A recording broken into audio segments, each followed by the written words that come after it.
Mountain man Dashrath Manjhi के बेटे भागीरथ मांझी को बिहार विधानसभा चुनाव 2025 में कांग्रेस से टिकट न मिलने पर गहरा झटका लगा है। इस साल जून में राहुल गांधी ने उनके घर जाकर मुलाकात की थी, जिसके बाद परिवार को बाराचट्टी सुरक्षित सीट से उम्मीदवार बनाने की पूरी उम्मीद थी। टिकट कटने से निराश भागीरथ मांझी ने आरोप लगाया कि दिल्ली में आश्वासन देने के बावजूद सबने ठगने का काम किया। तो चलिए आपको बताते हैं कौन है भागीरथ मांझी, जिन्होंने राहुल गांधी को बताया धोखेबाज।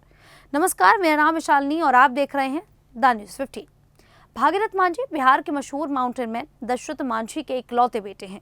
दशरथ मांझी ने 22 साल की मेहनत से एक पहाड़ को हथौड़े और छेनी से काटकर रास्ता बनाया था, ताकि उनके गांव गहलोर के लोग आसानी से अस्पताल और बाजार पहुंच सके।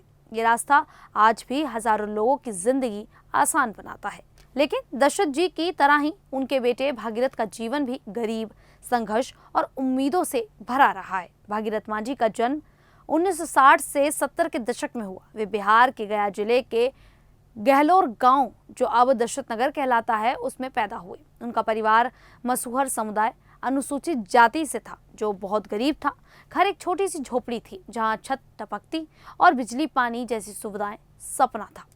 भागीरथ का बचपन बेहद कठिन था। पिता दशरथ मांझी 1959 में अपनी पत्नी फगुनिया देवी की मौत के बाद पहाड़ काटने का काम शुरू कर चुके थे। फगुनिया जी पहाड़ चढ़ते समय गिर गई थी, क्योंकि कोई छोटा रास्ता नहीं था। अस्पताल पहुंचने में देरी हो गई और वे चल बसी। इस दर्द ने दशरथ जी को प्रेरित किया। भागीरथ उस समय बहुत छोटे थे, शायद 5 या 10 साल के। वे पिता को रोज चट्टाने तोड़ते देखते। दशरथ जी दिन रात काम करते, लेकिन परिवार को समय न दे पाते। गांव वाले कहते, दशरथ अपने 2 छोटे बच्चों भागीरथ और उनकी बहन का तो सोचो।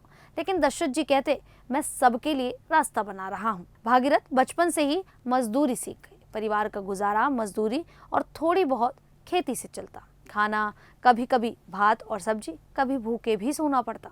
स्कूल जाने का मौका कम मिला। गरीबी की वजह से शिक्षा अधूरी रह गई।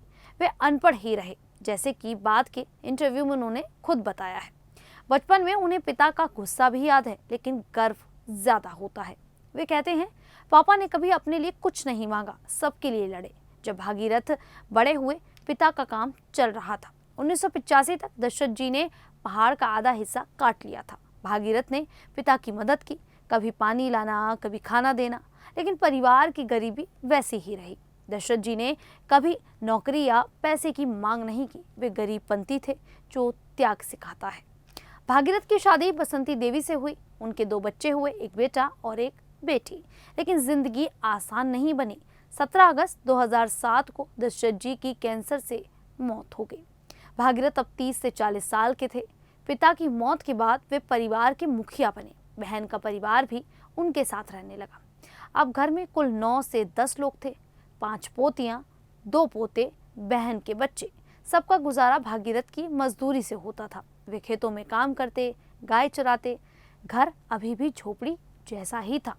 इस दौरान सरकार ने दशरथ जी को पद्मश्री दिया, लेकिन परिवार को कोई खास मदद नहीं मिली। नीतीश कुमार ने पिता की आखिरी इच्छा पर कुछ काम शुरू किया। सड़क, पुल, अस्पताल, पुलिस स्टेशन बनवाए, लेकिन बहुत धीरे धीरे बने। 2014 एक टर्निंग पॉइंट था। आमिर खान के शो सत्यमेव जयते के पहले एपिसोड में दशरथ जी की कहानी सुनाई गई। आमिर और राजेश रंजन यानी कि पप्पू यादव भागीरथ और बसंती जी से मिले और वादा भी किया कि आर्थिक सहायता दी जाएगी, घर दिया जाएगा, इलाज भी होगा। लेकिन कुछ नहीं हुआ। बसंती जी बीमार पड़ी, लेकिन पैसे की कमी से 1 अप्रैल 2014 को उनकी मौत हो गई। भागीरथ ने कहा, अगर वादा पूरा होता तो मान न जाते। ये दर्द उन्हें आज भी सताता है। फिर 2015 में आई film Manjhi the mountain man. इसमें नवाजुद्दीन सिद्दीकी ने दशरथ जी का रोल किया। भागीरथ ने फिल्म में छोटा सा रोल किया। उन्हें सिर्फ 51,000 रुपए मिले और वादा था 2% रॉयल्टी का, लेकिन कुछ नहीं मिला। फिल्म ने करोड़े कमाए, लेकिन परिवार गरीब ही रहा। भागीरथ कहते, फिल्मकारों ने चालाकी की, हम गरीब थे, समझ नहीं सके। इन सालों में भागीरथ ने पिता को भारत रत्न दिलाने की मांग की। हर साल 17 अगस्त पिता की पुण्यतिथि पर वे प्रार्थना करते, लेकिन सरकारें बदलती रहीं। नीतीश, लालू, मोदी, वादे ही हुए। परिवार अभी भी टपकते घर में रहता है। पोती अंशु कुमारी ने भी फिल्म में काम किया, लेकिन सिर्फ 300 रुपए मिले। वे कहती, दादाजी ने सबके लिए त्याग किया, लेकिन हमारी बारी कब आएगी। 2024-25 में चीजें बदली। भागीरथ अब 50-60 साल के हैं। वे मजदूरी करते हैं, लेकिन पिता की विरासत को बचाने की कोशिश में लगे हुए हैं। 2024 में पुण्यतिथि पर उन्होंने फिर भारत रत्न की मांग की। फिर राहुल गांधी से पटना में मुलाकात हुई।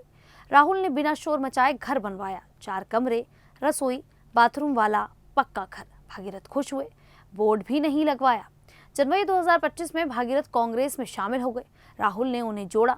उन्हें बोधगया से विधानसभा चुनाव लड़ने की इच्छा भी जताई। वे कहते हैं, पापा का नाम लेकर वोट लूंगा, अस्पताल, सड़क सब बनवाऊंगा। लेकिन अगस्त 2025 में टिकट न मिलने पर नाराज हो गए।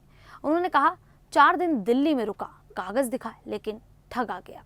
कांग्रेस पर हमला बोला उन्होंने, घर का प्रचार किया, लेकिन टिकट नहीं दिया। अब वे बिहार चुनाव 2025 में स्वतंत्र या किसी और पार्टी से लड़ने की सोच रहे हैं। आज भागीरथ गहलोर में समाधि स्थल पर रहते हैं। परिवार बड़ा है, 7 गायें, लेकिन खर्चे बहुत ज्यादा हैं।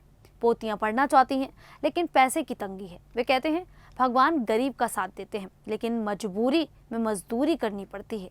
पिता पर गुस्सा भी आता है, क्योंकि सबके लिए लड़े, अपने लिए कुछ नहीं सोचा, लेकिन गर्व ज्यादा होता है। वे चाहते हैं कि पिता को भारत रत्न मिले और परिवार को न्याय। भागीरथ मांझी की कहानी दशरथ जी की तरह ही प्रेरणादायक है। त्याग, संघर्ष और उम्मीद। लेकिन ये दुख भी देती है कि नायक का परिवार आज भी गरीब क्यों है। खैर, भागीरथ मांझी की ये कहानी सुन आप सभी को कैसा लगा, आप हमें कमेंट करके अपनी राय जरूर दें। अभी के लिए इतना ही, फिर हाजिर होंगे ऐसी ही देश और दुनिया से जुड़ी बड़ी खबरों के साथ। तब तक के लिए देखते रहिए द न्यूज़ 15।